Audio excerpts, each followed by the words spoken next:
Hello students. So as I've started the chapter Challenges of Nation Building. So in this series of lectures I have discussed with you uh, the consequences of partition in the last video. So today I'll start with integration of princely states. So as far we have completed, we have only concerned about India and the international issues because see, we are forming a new country that is Pakistan. So as it is, it covers the international issue. So what about the territories or the states that is in India?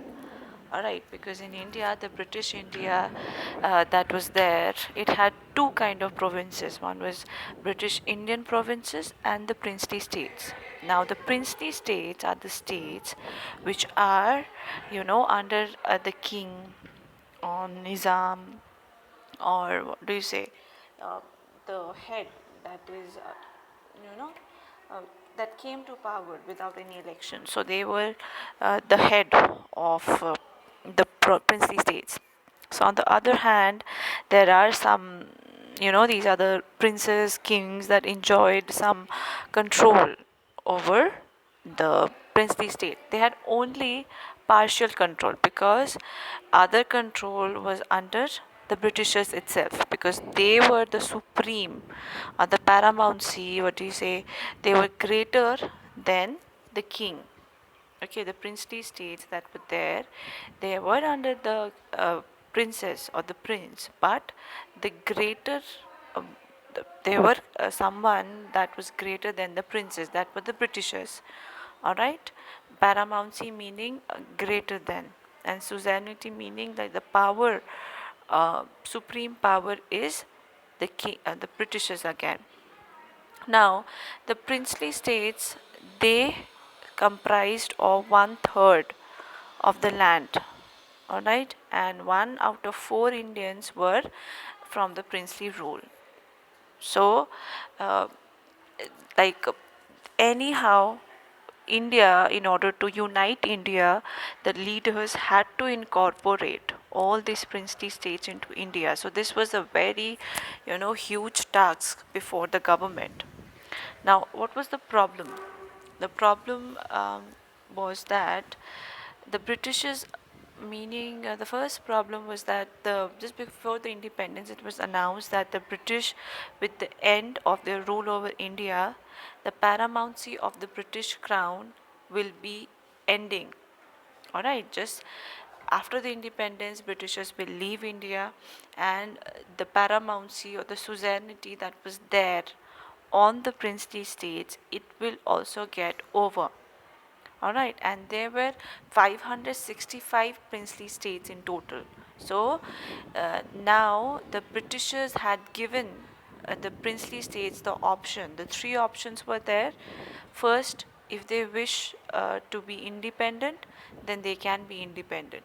If they wish to join Pakistan, then they can join Pakistan. Or if they wish to join India, then they can join India. So these were the three options that was available before the princely states. All right, and this was a very serious problem in order to unite India because the leaders have been given the choices. All right, the leaders have been given the choices, so it is up to them whether they want to join India or not. All right, and the problem started very soon because the first country or the ruler of Travancore. Now, where is this Travancore? Earlier, the Kerala, Tiruvananthapuram or the Kochi side was Travancore. So this was under a leader or a ruler who said that Travancore will be independent. So Travancore was one of the first country, or sorry, one of the first state or a region to declare independence. All right, a question can come. What was the first country to denounce independence?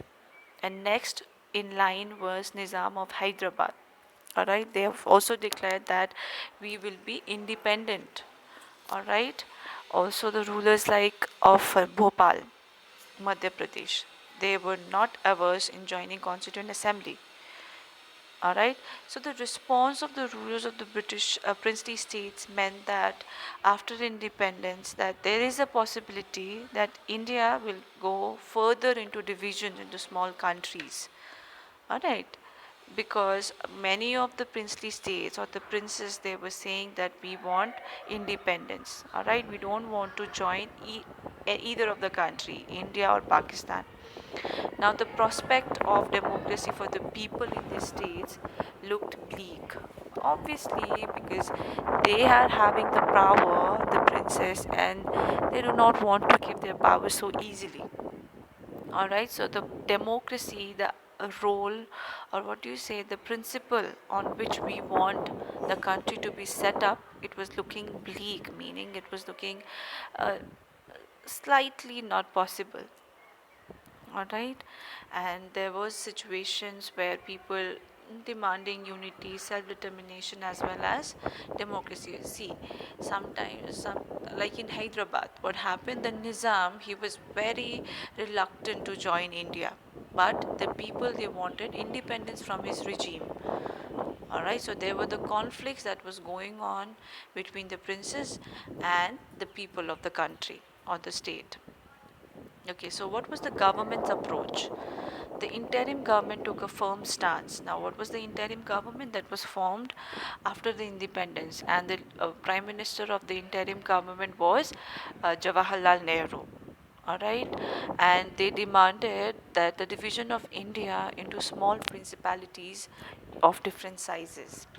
All right, they were against it, that we don't want India to be divided into small principalities. Okay, and even the Muslim League, they opposed the Indian National Congress and took the view that the princely state should do whatever they feel like, because they wanted more princely states to join Pakistan. Now here comes a hero who has taken you know, a step which united India that we see today. All right, Sardar Vallabhbhai Patel. Now he was then the deputy prime minister and as well as the home minister. All right, and then there was a ministry created, Ministry of States. Now, what was the role of, and he was the leader of that ministry as well. Now, he played a very historic role in uniting all the princely states firmly and bringing them into the Indian Union.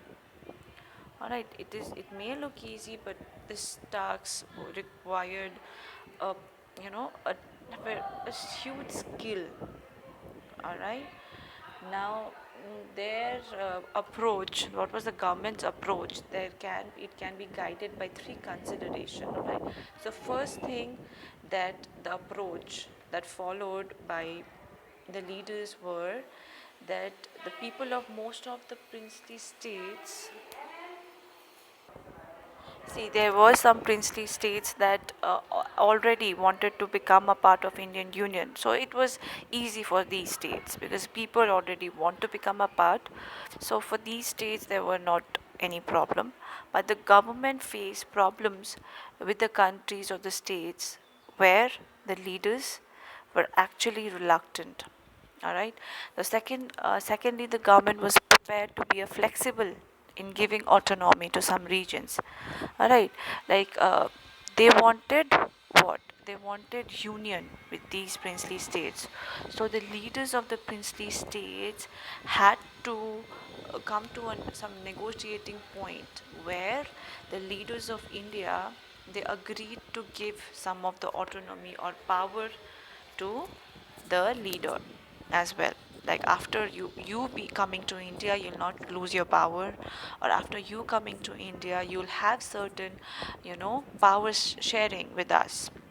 All right, and thirdly, in the backdrop of the partition, which brought into the focus the contest over demarcation of territory, integration and consolidation of the territorial boundaries of the nation has presumed supreme importance. All right, so after the partition, the demarcation, because we have to demarcate each territory.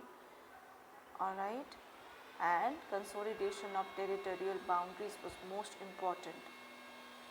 Now, before 15th August 1947, peaceful negotiations had brought, and almost all the princely states have agreed to be a part of Indian Union. And in order to be a part of Indian Union, you have to sign one instrument of accession. It's a document which says that you are agreeing to be a part of India. So this question comes for the 2 marker. What is instrument of accession? Then you have to write the countries, the princely states that became a part of India after signing this document.